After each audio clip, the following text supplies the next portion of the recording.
Can't hear you, buddy, but I can see you talking. You jumped in there.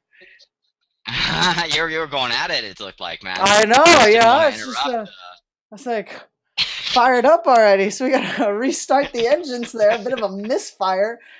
Big good morning to everyone. Gil here. Welcome to your wholesaling lease options marketing and mastermind morning session. Welcome, welcome.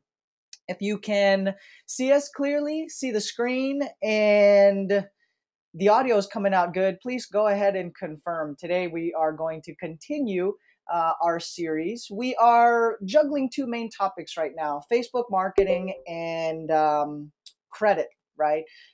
Credit with regards to transitioning tenant buyers into homeownership, credit with regards to possible retail buyers, since we have investors who are also licensed agents and brokers.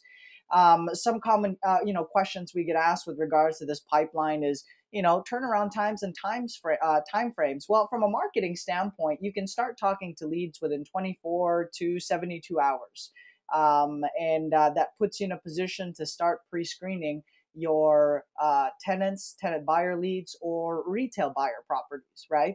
Some of these tenant buyers are going to be ready to go. Some will need some time.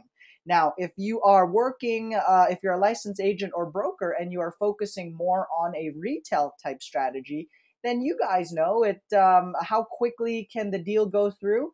It all depends on the situation of the tenant buyer I'm sorry, the retail buyer that you are working with, right? If you're dealing with the lease options pipeline or type of deals or any creative financing, um, we structure our deals and make sure that the tenant buyer is looking to transition into home ownership. If you have yourself a tenant buyer who is rushing you to get into a property, they claim they have over 10,000 to put down to a property, but they do not want to sign up for credit repair, whether somebody does it for them for free, which I think is pretty bad. I mean, if somebody's offering their services for free to help boost your credit to get financing and they don't want to do that, then that tells me this is not a tenant buyer. It just isn't. They're not serious about home ownership. They don't want to transition into home ownership. Now, personally, for me, with the way we do business, we'll bump that person down in priority.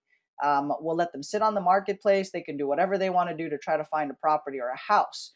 We will not put them into a home up until they demonstrate seriousness and sincerity in transitioning into home ownership, because it is a big deal. We don't just stick people in homes, take our money, and leave them at that, right? Whether or not they buy the house, who cares? We've already made our money. That's just not how we do business.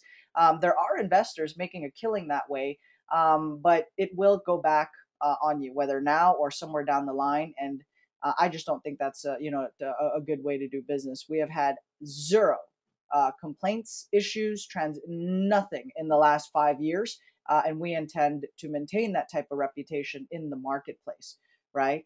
But if you are just getting started out, be patient. All right. Really, in your first, I was talking to Steve yesterday because he's got a group coaching that we're helping him build, and he's trying to expand in multiple markets. Okay. Um, in your first 30 to 60 days, if you're brand new, you need to get to the bottom of what is a motivated seller. What do they sound like? What is a true motivated seller? And on the flip side of that, what is a true cash buyer? Who's the real deal, right? Everybody in real estate is a yes man or yes woman. And if you're in a competitive marketplace, you're going to come across more people that claim they're ready to buy, claim they're ready to do business, quote unquote, they're motivated, but you got to learn how to pre screen. Okay, that way you're not getting yanked all over the marketplace, driving all over town, spending a lot of your hard earned money and time down the drain on leads that you could have just called and pre screened over the phone. That makes sense, right? So, getting to the bottom of what a motivated seller sounds like, what a true buyer, retail buyer, tenant buyer, or cash buyer sounds like, I think that is the biggest priority. And our group coaching component, gosh, it costs about $1 a day. Hopefully, that doesn't break your bank. But at least this way, you get to talk to buyers, you get to talk to sellers, pre-screen them, and before you spend $300 in marketing, before you go to $500, before you go to $1,000 in marketing, right? Because at the end of the day, if you don't know what to ask and what to look for, you can have the perfect deal staring at you right in the face. You don't even have to say anything. If you do enough marketing, the right lead falls on your lap. Absolutely no skill. It's just the law of averages. In the mid here in California, 10,000 units of direct mail a week. In the Midwest, 1,000 units of direct mail a month. Right. So pick and choose your battles, which markets you want to go into, and that's my approach when it comes to pre-screening, transitioning, or getting started into real estate. And I think you'll see a whole lot more success, especially if you're building out local bird dog teams, expanding into virtual markets, or expanding your group coaching component, right? So with that, doesn't look like there's any major questions. I did want to touch base here with Mr. Anthony Rudolph on some of the leads that is coming your way with regards to pre-screening. You, sir, have some sellers, and I actually have one of our acquisition managers here on the session who is would be happy to help with some of these leads that are coming your way. Let me get you unmuted so that I can brief you. Ah, I'm getting calls coming in. 1 second, guys.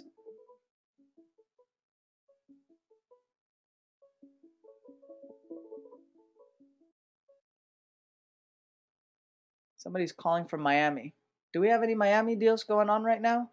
All right. Hopefully they don't call back because it just blasts in my earbuds there. Yes, I have a lead. I have a lead for Florida. Oh, that's Yes. right. We talked about that yesterday. Okay, so if they call back, I will take it just in case. Mr. Anthony Rudolph, are you live on the session?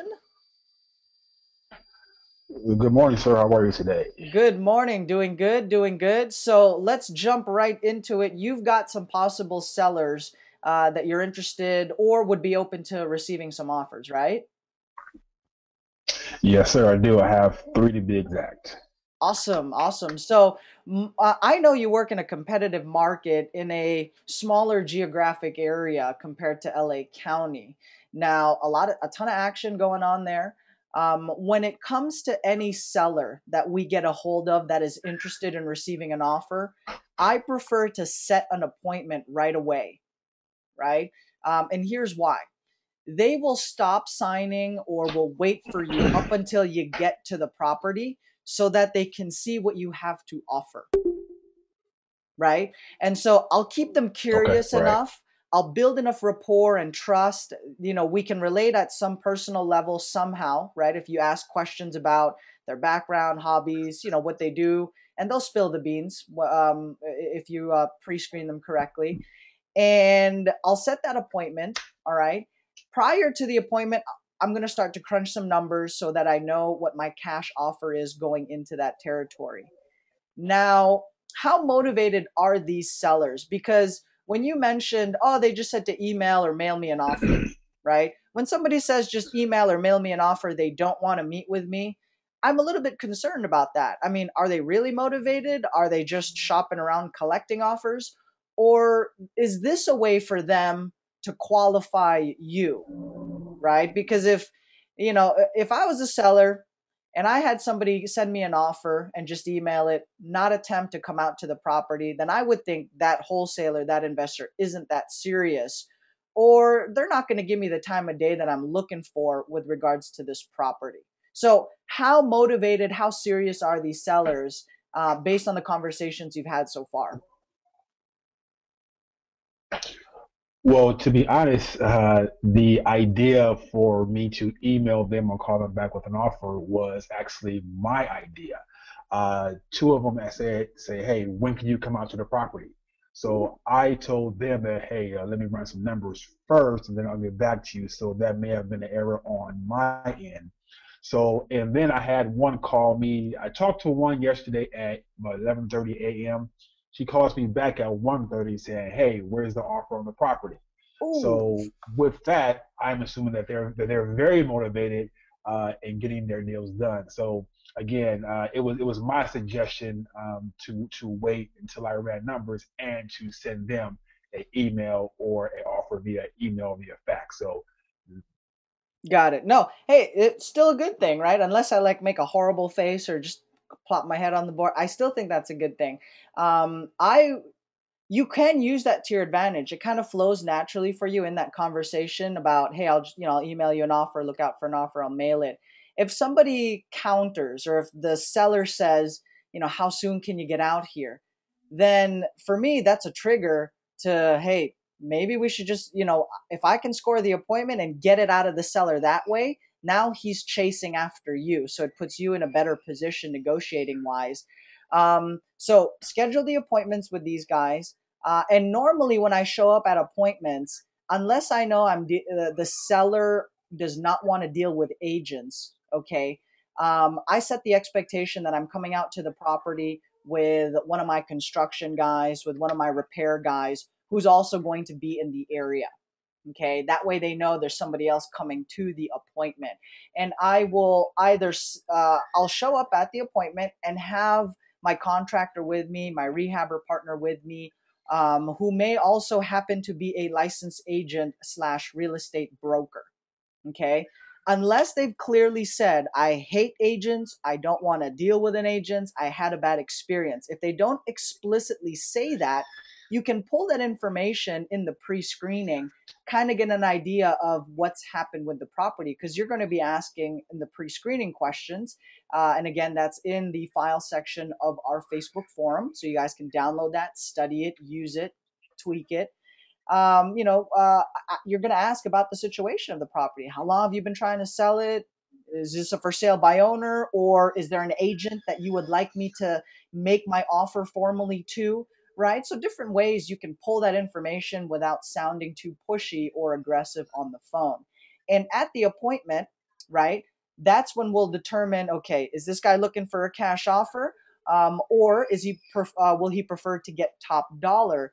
And if he's leaning towards the top dollar approach, or his situation requires it, for example, we're driving out to take a look at some deals next week where one of the owners contracted diabetes and needs an operation at the end of this month. So he's giving it's not the best cash price for the property, but he needs the money for a medical procedure, so we want to make something work in this scenario, right? So I would recommend set the appointment, um, find somebody that can go with you. I know we're in similar markets, so we can send one of our acquisition managers with you on site, and you can see how they would make a cash offer, or shift gears and move the homeowner in the direction of a top dollar rent to own, a listing, and you can see how they transition and deal with those objections. Okay, that'll be awesome. I would love it if someone in the area that you can recommend can go out with me, just to get the conversation going, get the ball rolling. So I will set an appointment. Let's work on a time to get one of your guys to go with me.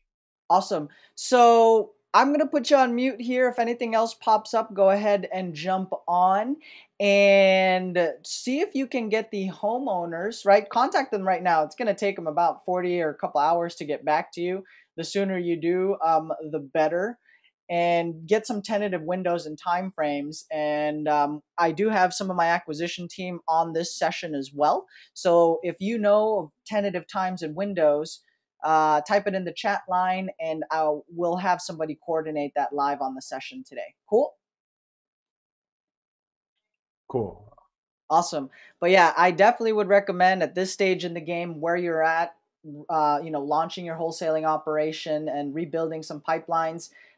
Book the appointments. Go for the appointments on every single one. Now, if you do your comps or you do some online research prior to the appointment and it just looks like this is not a deal. The seller is absolutely insane. He's asking $1 million. The house is worth 100,000. Then you will simply cancel the appointment, or re-verify the motivation and find out if this guy's realistic or not. If you cancel the appointment, you can just mail or email your offer. San Diego is one of those markets, guys. That's why I've been, harping and talking about San Diego. You can do San Diego completely virtually, even on wholesaling. It's weird. LA, I have to go out to my appointments to meet with my sellers and to negotiate, so that we can ensure that the property gets locked up and we can move forward. San Diego, you don't even have to meet with the sellers. You can just mail offers out. Now, you do have to be mailing 2 to 3 offers per day, okay? So you will have to have a consistent marketing pipeline. But for those of you that are just getting started anyway, then you can, you can manage that and eventually transition and have a full-time wholesaling operation out there in that marketplace. We have rehabbers we work with. I got Tim in San Diego, who's an active broker and would be happy to work with investors. And so if you guys are in the San Diego market, um, it is a great virtual market to do business in. And for those of you that are looking for virtual markets, we are looking for marketing partners. You take care of the marketing, we handle the production and locking up the properties, and we split the profits at the end of the day, right?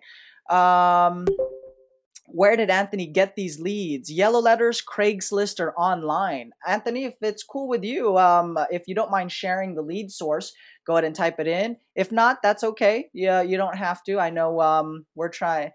Some investors want to get the pipeline going first, right? Before everybody jumps in on it. I would love to be in the boots on the ground. Yeah, I mean, Tim is based in San Diego, guys. He's a rehabber. He's a broker himself, and he'd love to help you do business in that particular marketplace. I believe he does traditional wholesaling, creative financing, and rehabbing, right? So again, different ways and different possibilities there. Give it some thought. Bill, let's get Bill chiming here on the session. And nice. So we got Broker Julio on. We're going to continue our credit repair series here after we touch base with Bill. So make sure you got some good notes. If you have any clarifications from the last session, type it in as well, right? Definitely some new information. Want to make sure it doesn't get mixed up, or definitely can use it in the right way. And we do have some. Broker Julio was took some time out of his busy schedule to prepare some of these vendors and get it into here's who you can talk to if you're under 550 credit score. Here's who you can talk to if you're 550 to 719. Here's who you can talk to for 720 and higher, right? And there are that's because they cater to that target market, and that's the best vendor for you to work with at that level, who can help you move up eventually as your credit score moves up. All right, so more on that. Bill, I know you had some comments to chime in. Go ahead and jump in. How are you doing? Hey, Gil, I'm doing all right, man. Awesome. Yeah, I was just replying to what you were discussing with Anthony. And one of the things that, because it's not unusual to drive 2 hours to an appointment in California, in order to meet with a seller. One of the key questions that you need to ask is to make sure, just ask the seller, well, Mr. Seller, let me ask you a question, if I could, please. When it comes time for you to make a decision on your real estate, what process or thinking process do you use to make decisions on your property? And, if it's the gentleman you're speaking to, he's probably going to say, well, I need to talk to my partner, or I'm going to discuss it with myself and my wife. Mm-hmm. And, once you find that out and you're going to, schedule a meeting, then go ahead and make sure it's a time when the spouse can be there or the partner can be there. Because otherwise you're going to drive all the way out there and do your whole presentation, and then what are they going to say? Well, it sounds great, but let me talk to my wife. Or it sounds great, let me talk to your partner, and then they're going to try to explain everything that you presented to their spouse or partner, and they're not going to be able to do it in nearly as an effective way as you did it. And so probably it's going to come off wrong, and they're just going to turn down your offer. So you're far better served, if you're going to drive all the way out to somebody's property or house or business to present an offer, make sure all the decision makers are there, or that you understand how the process is. Sometimes what we'll do is, if I'm meeting with a seller and I know their brother is a party or whoever it is, we'll try to set up a conference call with me personally with the one brother and the other brother on a conference line, on a speakerphone or something, and I'll present it all to them at the same time, personally to the brother at the kitchen table and to the other brother on the phone that's out of state. It's just, you can't always do that, but if you know what the circumstances are up front, maybe you can set it up that way, and that way you have a better chance of getting your offers accepted. and building that much more rapport, because otherwise 9 times out of 10 the other party is not going to think it's a good deal. They didn't have the opportunity to talk to you personally, ask questions, express their concerns or objections, and therefore they're just going to say no. Back to you, Gil. Awesome. Yeah, and we had some clarification questions here. What else are you guys saying to determine if there's an agent involved or try to fish and grab that information? I'll ask questions. Well, the one of the transition lines that I used earlier that you guys heard is um hold on, I got audio blasting here in the background. Is well, Miss Homeowner, sounds like it's a great piece of property. Is now, is this a for sale by owner? Is there an agent you'd like me to coordinate with, or would you prefer we deal directly with you? Right? So I'm leaning towards prefer to deal directly with you. I paint that picture so they kind of get a hint. Now, if they stop me dead in my tracks and say, "Oh no, you got to talk to Jim, the agent," then I know it's definitely serious. Um, that's one of the transition lines. Another one is, is there an agent involved in the transaction? I saw it online as a for sale by owner. Okay. Just want to make sure we know who to coordinate and get the offer out to you in a timely manner, right? So there's always a next step in the transition line. Get the offer out, coordinate with, meet with, schedule an appointment. That way we continue to keep moving forward in the conversation, right? Okay, cool. So if business as usual from a couple of the comments that's popping up on here, somebody had an interesting inquiry the other day. I would prefer, again, 5 to 10 sellers that you're talking to every day. You can do that just on Craigslist, or you can do it with a combination of Craigslist, direct mail, pay per click, right? That's even if you're just starting out.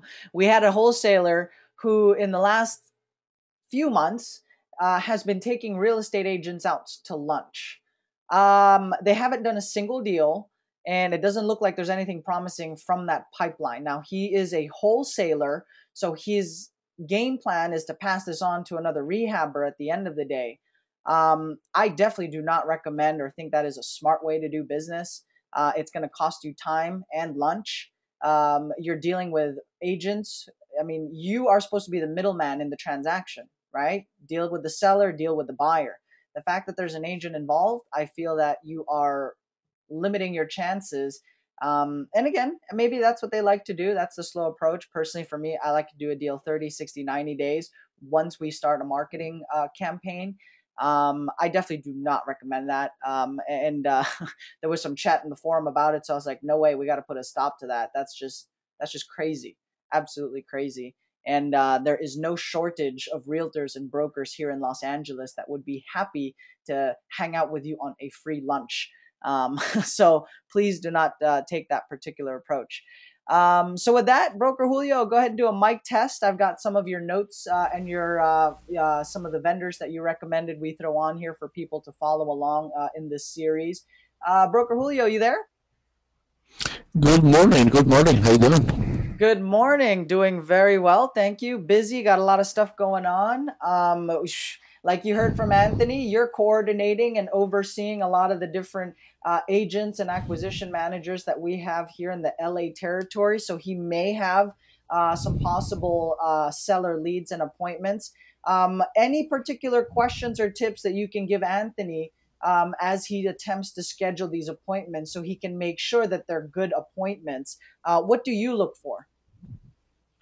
I do believe that pretty much you guys already hit everything right on the nail. What Bill was mentioning as far as making sure that all the decision makers are at the property at the time of the meeting is really important.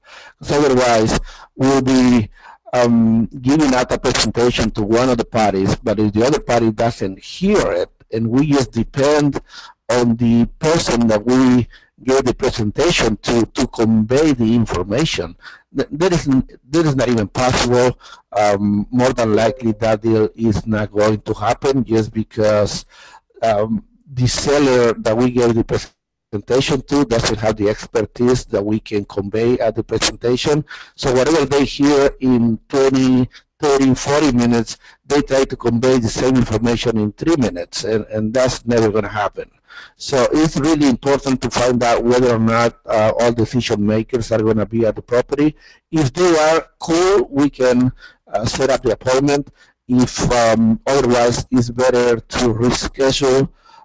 Make sure if reschedule to do it as soon as possible. Don't let the time go by so much because otherwise they start exploring another option. So with that in mind, just make sure that they need to sell the property. Why are they selling? What are they looking to get out of the property? And don't mention any pricing at all from your side. You just collecting the information, try to gather as much information as you can, but don't ever, ever, ever mention any number back prior to the meeting. And that's what I would suggest. Nice. We missed that one earlier, but I want to make sure we point that out. Don't go spewing out and giving out numbers, right? Lean towards getting the appointment booked. You have to take a look and walk through the property so that you can come up with an accurate number, a fair offer. I like to make sure it works for you, Mr. Julio. It works for the missus. I am an investor. There's no secret that this is how I make money. So I am looking to purchase the property that will allow me to do that. But at the very least, I want to make sure that it's a number that works for you as well. If it's a win-win scenario, we can move forward. If it's win-lose, let me know. And we'll be able, hopefully we can sharpen our pencils and, work something out. I can buy properties in a number of different ways. And in order to narrow down and get a better idea of how we can move forward, it'll definitely, the next step is, the appointment. So when can we take a look at the property? How's tomorrow looking like? Are you free this evening? Right? Then you'll transition and keep moving forward. Before we jump into the credit repair, challenges, right? I mean, for some reason across the board, maybe it's just the time of year, real estate's picking up, marketing's picking up, lots of stuff going under contract. You will get some and you will lose some. I'll tell you that, right? And if you think you're having a rough day in your business, I'm part of a couple of different networking and mastermind groups. One of the entrepreneurs in our particular group just recently, his townhome burned to the ground, right? So he's having a rough day in his business. There are some wholesalers here in our network, right? Mr. Steve Clutch, I think you guys had, in between the virtual markets and other territories, how many deals were you guys juggling here recently or were, had in the pipeline? Is he going to jump on? Oof, quite a few. I'd have to count again. 2, 3, 4? That were in the pipeline or the ones that we lost? Let's talk about the ones that that did not go through, and I want to highlight those and paint a picture on that today and put things into perspective, especially for those again who think they're having a rough day or is having some challenges, because it's not always deals closing. There are deals that will not go through. What are the top two that you guys have taken note of that's kind of stung a little bit there for your business?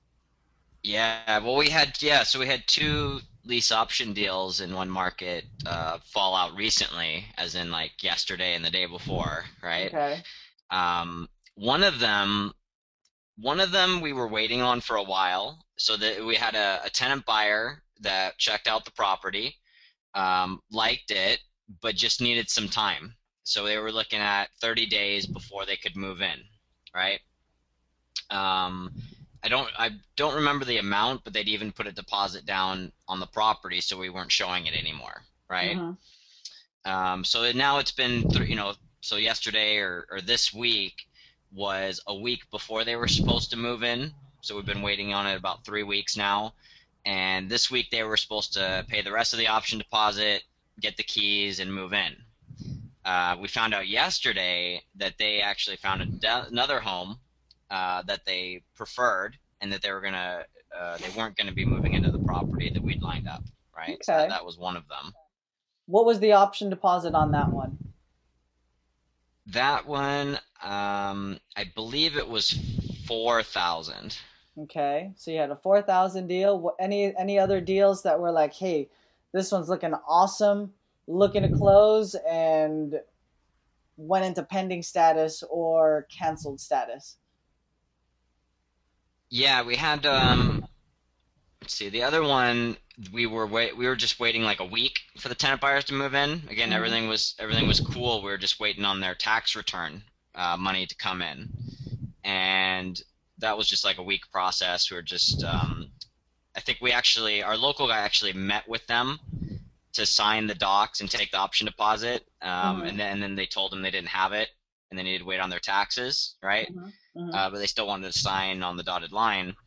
So we postponed it a week or so that they could get their tax return or get the money for their option deposit, and then they just went dark after like a week, right? Not answering the phone. Then we finally got a hold of them. Everything was cool, but then ended up falling out.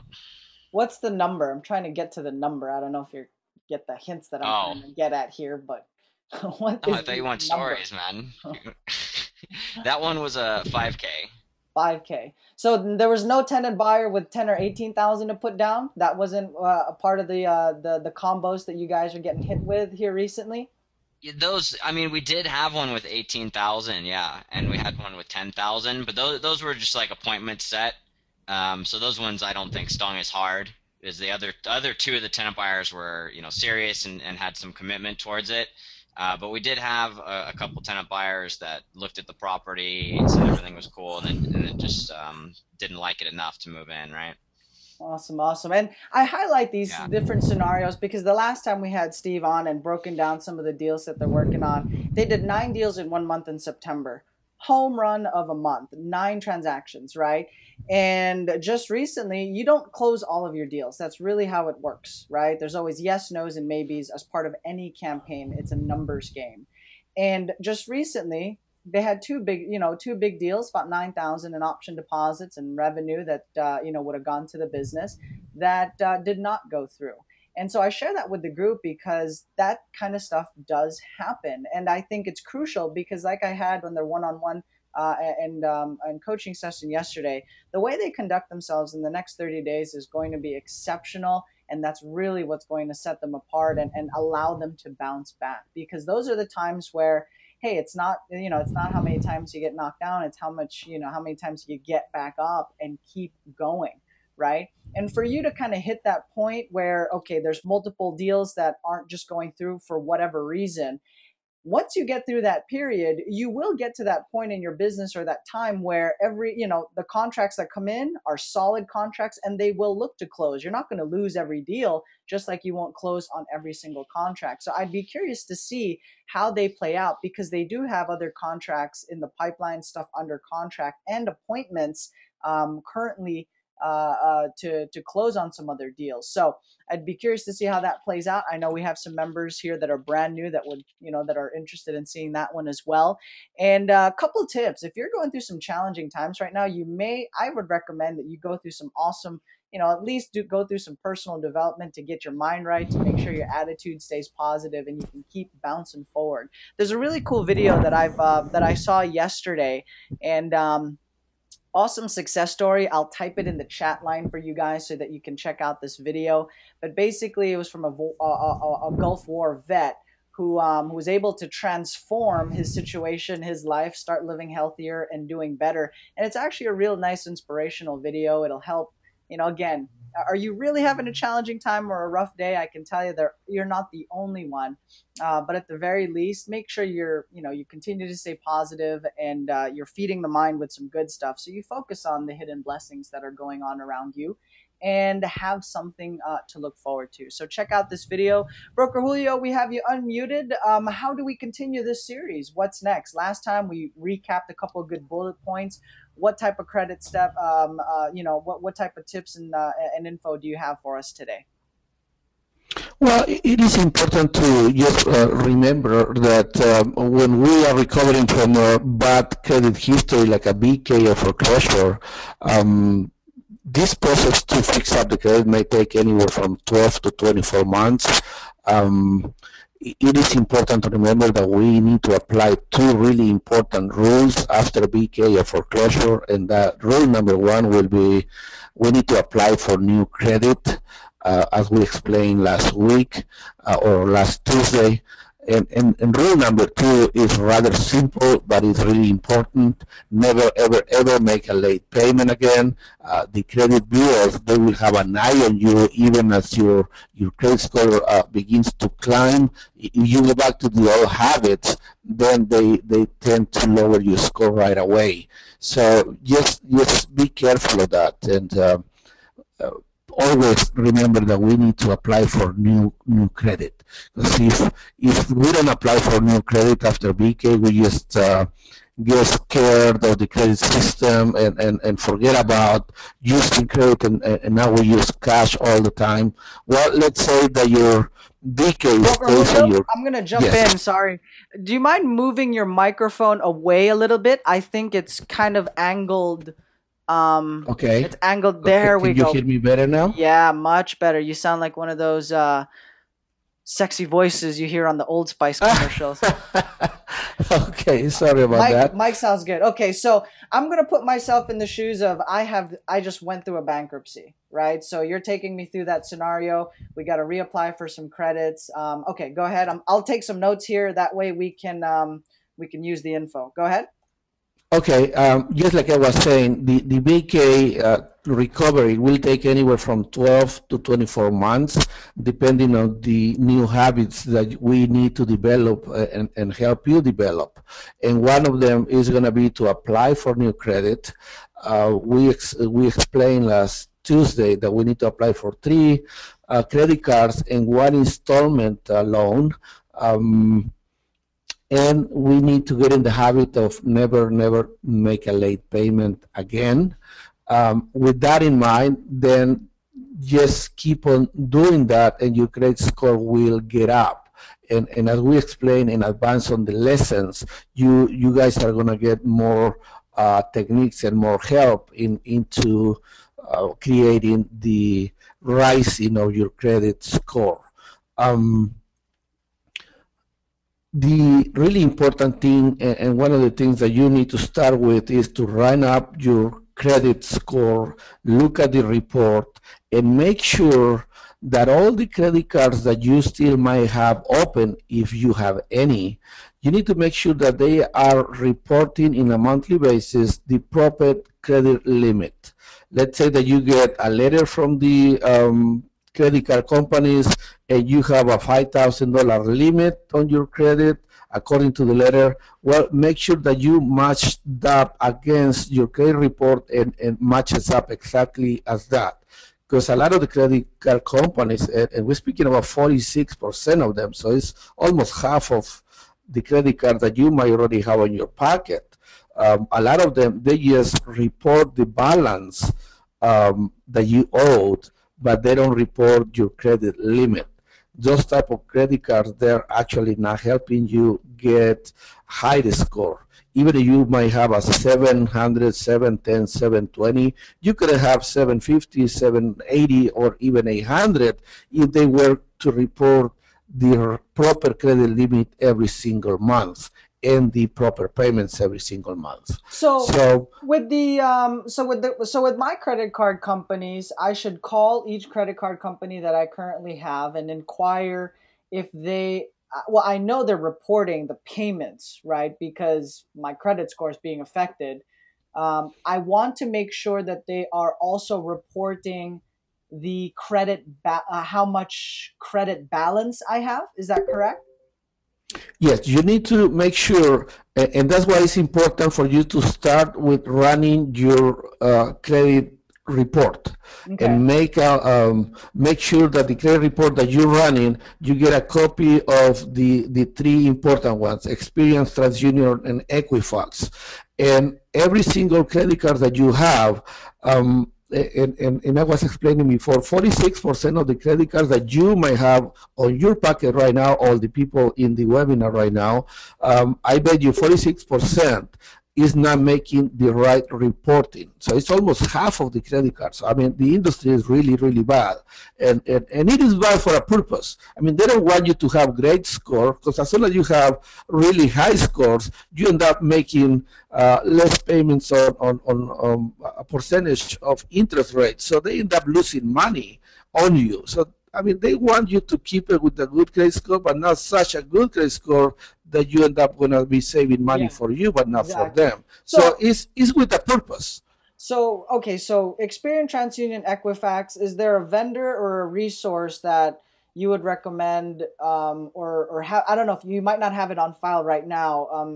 I'm sure we'll have it by next session, but is there a vendor that you would recommend where you can pull these reports, whether for a fee or for free?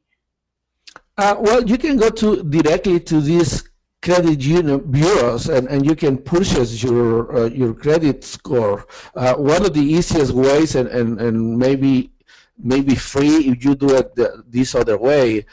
Let's say that you want to, I don't know, you might want to apply for a new loan.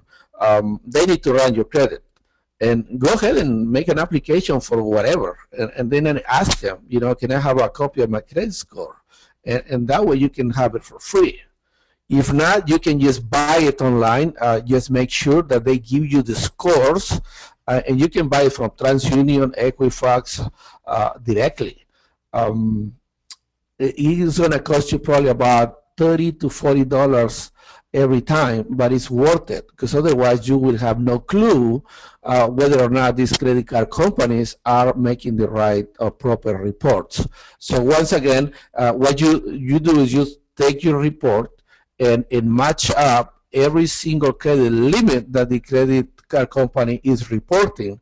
If doesn't match, then you have a problem, and you need Got it. to. Okay, okay. Hold on. Let me see if I follow along. So, uh, get my credit report, or yeah, from Experian, TransUnion, and Equifax. We'll check if there's some recommended vendors, right? I think the Mhm. banks, depending on who you bank with, will provide this for free. I get stuff from Wells Fargo all the time saying get your free credit report, or one of them from the major bureaus. And I'm going to take those reports, put them side by side. So if I have, for example, a MasterCard that has a credit limit of $2,000, okay, I want to make sure that it says $2,000 credit limit on Experience, TransUnion, and Equifax, right? Is that Yes. okay? Got it. So if I go Experience 2000 MasterCard, check. TransUnion 2000 credit limit, check. Equifax, if it says $500 on there, then that needs to be You ne- fixed. That need to Yeah, be fixed. And one way to do it is either call the credit card company. Why is it not reporting it to Equifax or Experience or whoever the case is, and make sure that they do make that correction. You can also let the credit bureau know yourself of the new balance, and you can send them a copy of the letter that you might have from your statement on the credit card with the right credit limit. got it, got Because it. let's see what happens when there are mistakes on the credit limit. Let's say that you think that you have, or you know that you have a credit card with a credit limit of $5,000, and you are such a responsible person that you don't want to go anything above the 30% recommended balance. So you say, okay, 30% of 5,000, I can charge up to $1,500 on this credit card. Now, let's say that the credit card company is only reporting you as having a credit limit of 2,000, but now you but now you have a balance of 1,500. So now the 30%, I mean, you're screwed. Now you're up to 85%. Now you're looking bad. I mean, that is giving you bad credit, That not makes helping sense. you That build up makes the sense. credit. So And that's why again, it's important. okay, very clear. Now we get that part. And again, what are scenarios where that may happen, right? Let's say you had increased your credit limit in January, okay? But for some reason, when you have a major corporation with thousands of employees, somebody forgot to update your file and say, hey, Gil went from $1,000 line of credit on his MasterCard. Now he has 5,000. Okay. And so they may still be reporting that old number on there. Now it's interesting because some people are typing in comments. Sometimes you don't have to do a whole lot, right? It's these small little tweaks, the slight edge. You guys heard of the Pareto principle, the 80-20 rule, right? Where Hmm. 80% of your results come from 20% of your actions. Same applies to credit repair and your credit scores. It's these small little changes that will allow you to bump up in your score. So interesting. Glad we were able to clarify that. And take a look, see how that affects it. Now, if your reports are all different on all three, then you're all getting jacked up right there, right? And That's exactly right. that can hold you. So even if let's say you have great credit, you're at a 720 right now, you think everything's gravy, but that one little edge, I'd be curious to see how high that boosts your particular score. You can jump in that scenario. You can probably jump right away about 50 points. Nice. And like you mentioned, and some of you guys are very passionate about this kind of stuff. Some of you don't care. Some of you, this is all new, right? And some of the companies, the way they do business out there, a little bit predatory and too aggressive, right? But at the same time, don't get too caught up in the mix where they're not trying, they just got a million things going on and they're dropping the ball. But at the end of the day, it does come down to you. This is your score. And at the end of the day, it's your vehicle to drive in the direction or the destination you want it to go to, right? Right. And you mentioned as high as 46%, where there is some discrepancy in reporting or accuracy in reporting. It has been proven that about 46% of the credit cards actually are not helping you get a higher score just because of what we have explained right now. Right, the so inefficiencies, we're talking about the inaccuracies, yeah. Yeah, so 46%, I mean, it's only half of the credit cards out there on the marketplace, and there are probably on the thousands of them. Well, half of them are not helping the regular consumer, the average Joe, unless we pay attention to that. And that's exactly what we are trying to educate you guys in how to get it done. Nice. Okay. Now, we have last week we were discussing as having recommendations on the credit cards that we might be recommending. And I do believe that you have on your screen some of the shots on that credit cards. Yeah. Did you have any points? Did you want to discuss the differences between some of these vendors or why they fit for a 550 credit score and why anybody up to 719 should be applying with this? I do have those up in front of me. Did you want to elaborate or share some points on that? Yeah, we have the one you have right now on the screen is for best credit card for people with FICO score of below 550 FICO score. So we are recommending that they apply for the USSA secure platinum card and so far and so on. You can see it on the screen. And the minimum deposits on these cards, they range anywhere from $250 to $5,000. When you say minimum deposit, what does that mean? Remember, these are secure credit cards. Okay. So you need to make that deposit yourself, and you borrowing against your own money. You need to make if you want to have a $250 credit card limit, you deposit $250. I do not recommend to go anything beyond let's say $500. You don't need to, because at the end of the day, what matters is that open accounts, not necessarily the credit limit. The FICO score will drive just as good with a low credit card balance as opposed to a lot of people think that, okay, if I have a 5,000 credit card balance, it's going to give me a higher score. Not so. You just need to keep in mind the 30% maximum charge against your credit limit. So if you only have a $250, 30% of that is what is it? Times 30%. Make sure you never ever charge anything above $70. So as long as you keep that in mind, that 30% applies and works as good as a higher credit card balance. So if you are going to work with secure credit card, don't spend so much money in every single card. I mean, start with $250 or $300, and that should be good enough. Just make sure that every month you never charge anything above the 30%, and you make a full payment every single month. Got it. Right now, those credit cards probably are going to be with a high interest rate.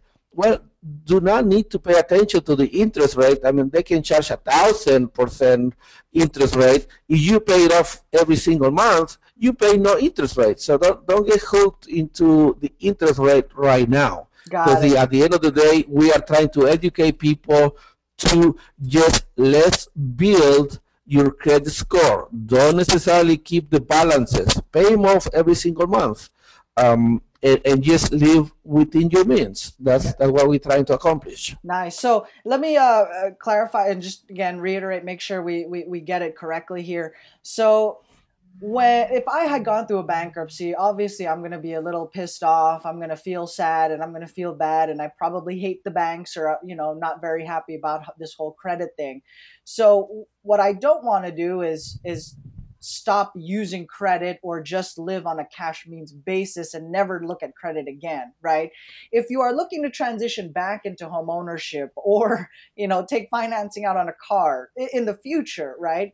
You will need a good credit score. So it's not very realistic not to ever apply for another credit. You will need to do some of those things in order to rebuild your credit. Now, what broker Julio is recommending is that start out with one of these secured credit cards, okay, and just use that as a means to rebuild your credit score. Use it as a tool. Some people treat it like a game that they play in terms of scoring higher, right? You get it. And you can live within your means and use the cash principle in your lifestyle in that manner, right? Everything else, you'll live on a cash basis, but you will have a secured line of credit that you will use for the purpose of bumping up your credit score, not so much that you can start shopping and not giving a thought as to how you're going to pay some of those items off. Is that kind of accurate, right?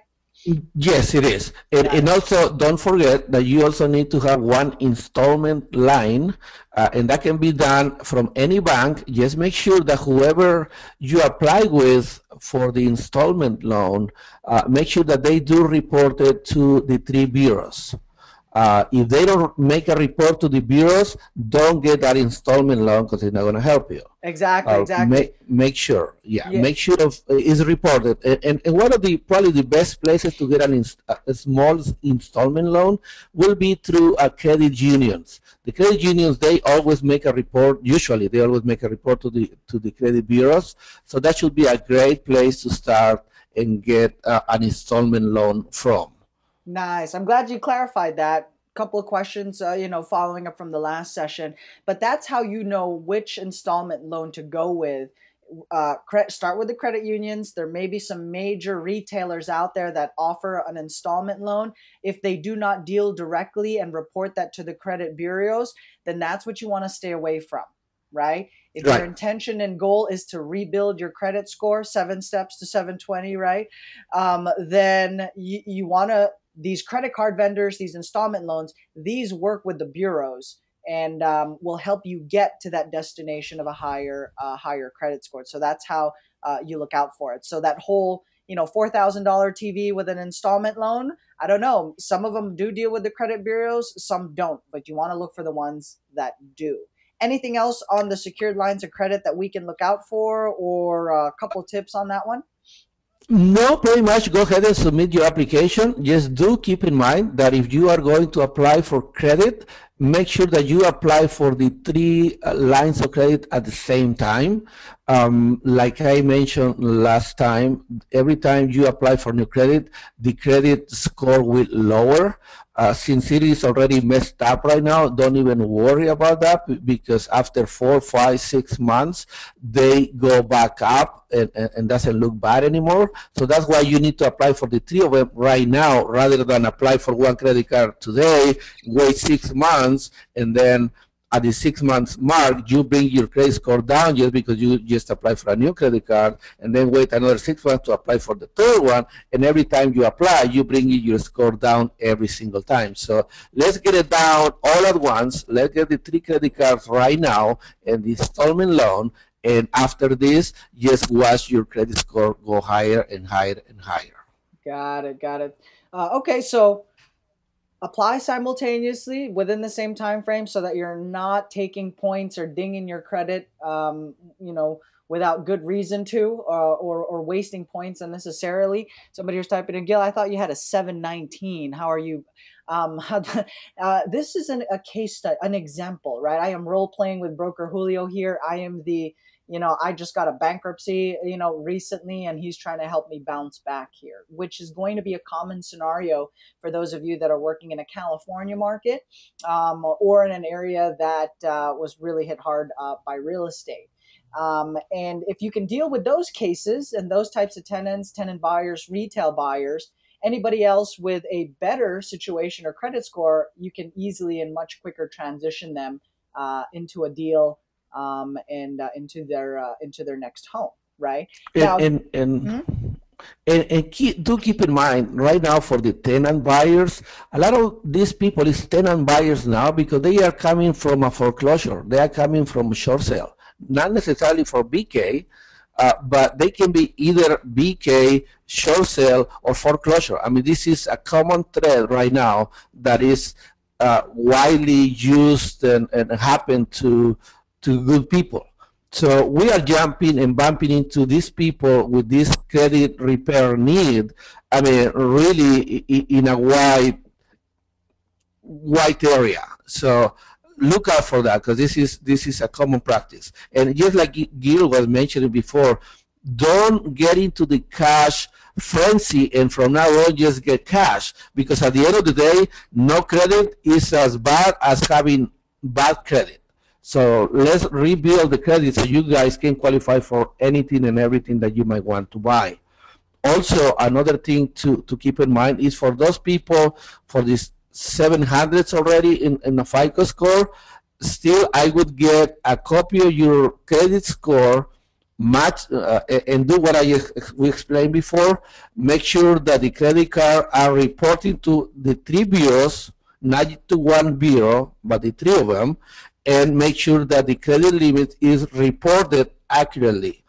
And if not, send out the correction letter to the credit bureaus and watch. I mean, you'll be surprised. In 2 months, your credit is going to be way higher than what it is right now. Awesome, awesome, awesome. Now, what do we have lined up for you guys as part of this series with regards to credit? I'm actually going to guinea pig myself with this, right? Because over the last week, as we've been doing more research and really looking at it, it looks like you can do some really cool stuff where it opens a lot more doors and windows to opportunities when you have good credit. And so I'm going to personally guinea pig and test myself, put myself through that particular program and see what the other options are out there. Somebody's going to give me $40,000 to use as a marketing budget. That would be friggin' awesome. We would know what to do with that. So I will guinea pig and test myself, put myself through that. What do we have coming up this week as part of the credit repair series? Give me a second while I pull up Broker Julio's little agenda and task list here for the group. So we open the series with some good overviews and bullet points, enough for you to have ammunition or talking points with your leads to convert them into an appointment to demonstrate value, expertise, concern, and a holistic approach at dealing the way you do business, right? I started to do pay-per-click campaigns, and I'm actually building out pay-per-click campaigns based on the info that Broker Julio is sharing with us here. So we are going to, Broker Julio is going to go into this into more detail. I am the broke, help me fix my credit person in this role-playing session.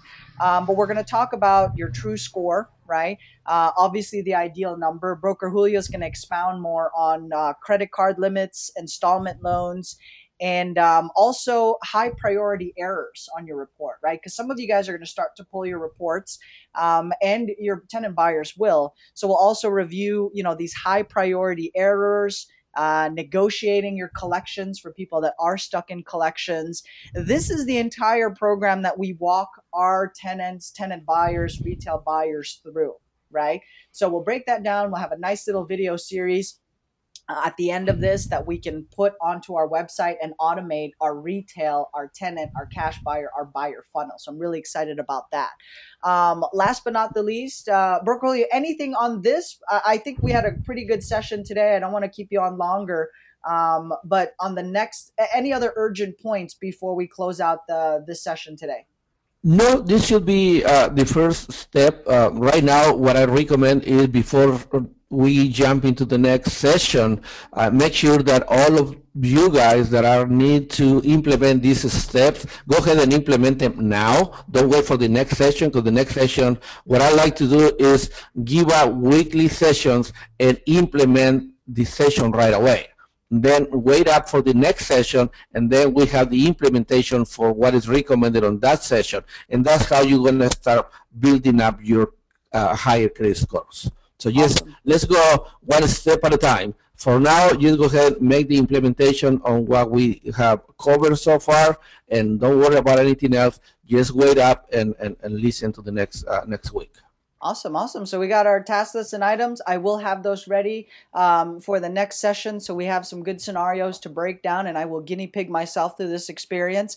A couple of important things to take note of. May 31, we're going to have our very first workshop for we used to do these every month. Business models change, deals were coming in.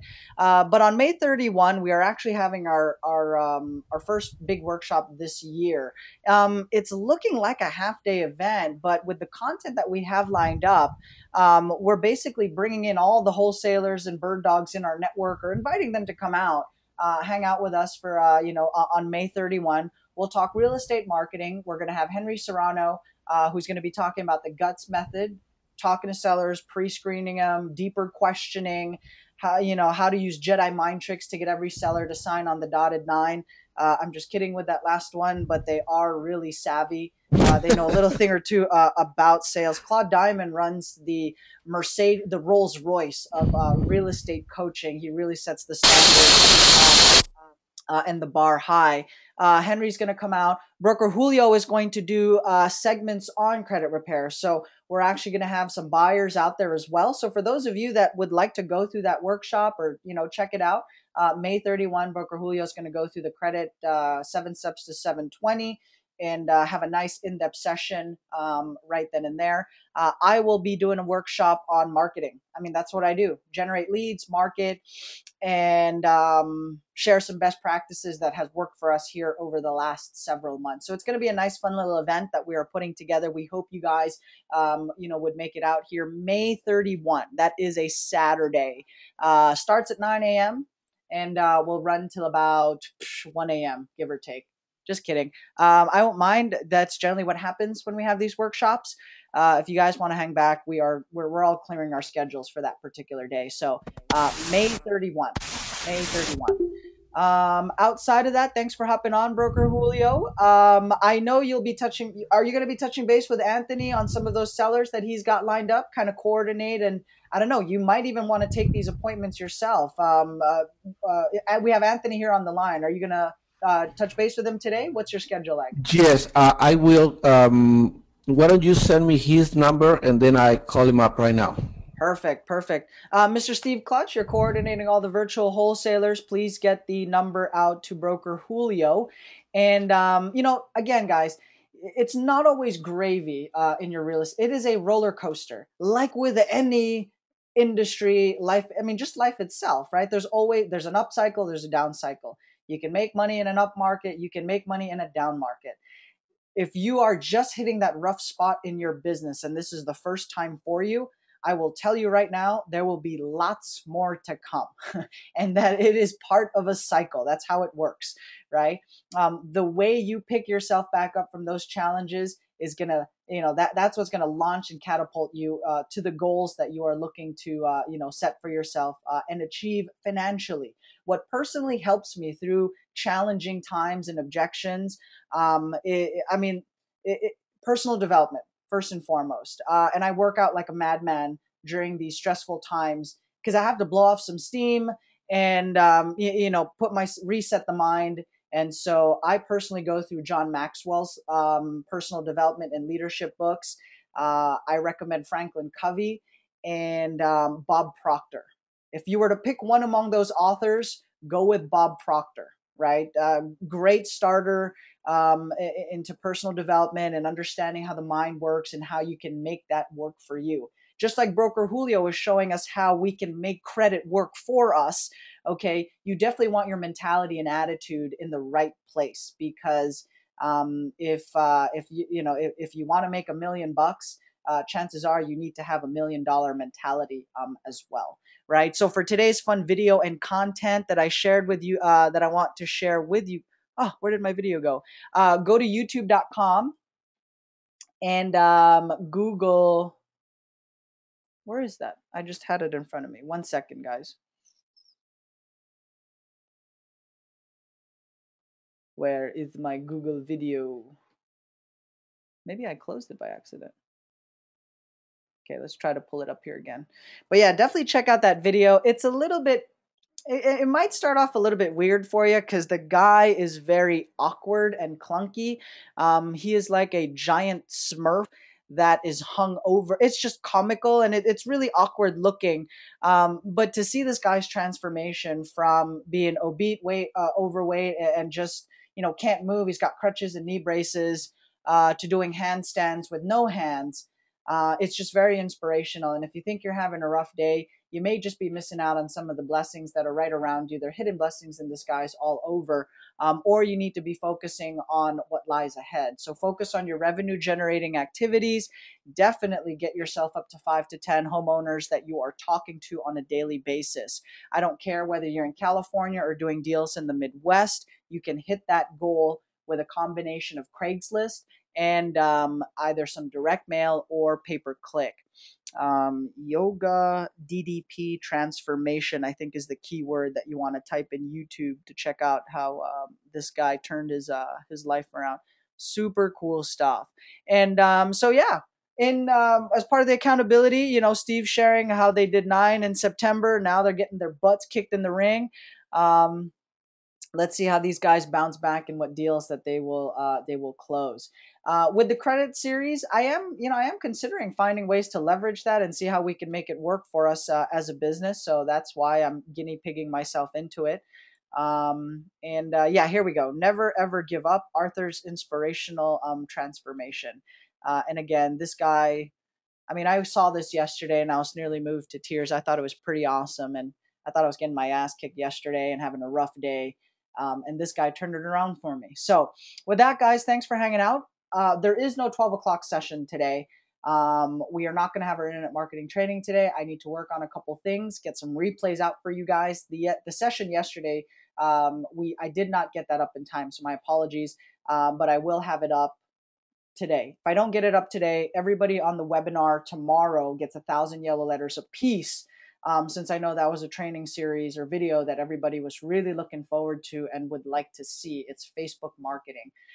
We're going to continue to talk about Facebook marketing. On tomorrow's session, I'll share with you how to put together marketing pieces that that are catchy, trendy, that can go viral, and to maximize all your time on Facebook. I know you guys are on Facebook, right? So thank you for hanging out. On behalf of Bill, Steve, Henry Serrano, broker Julio Maldonado, myself, and all the other team members and investors, contributors that log on to these sessions, thank you so much. We'll see you on the next live one first thing tomorrow. Have a great day, everybody. Bye-bye.